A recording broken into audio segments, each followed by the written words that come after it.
যে ঠকায়, ধোকা দেয়, সে রাসূলুল্লাহ সাল্লাল্লাহু আলাইহি সাল্লামের অন্তর্ভুক্ত নয়, উম্মত নয়। হাদিসে কথা স্পষ্ট আছে।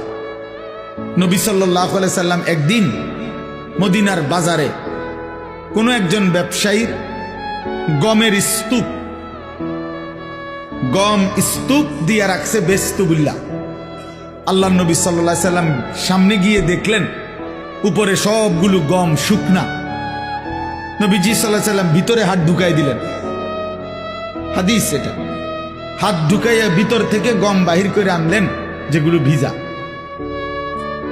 তো আল্লাহ নবী সাল্লাল্লাহু আলাইহি সাল্লাম বললেন, এই যে তুমি উপরে সবগুলো শুকনা গম দিয়া ভিজাটাও চালায় দিবা, এটা তো তুমি ধোকা দিলা। গ্রাহককে কি দিলা? ধোকা দিলা। ভিজা আর শুকনার দাম বরাবর না।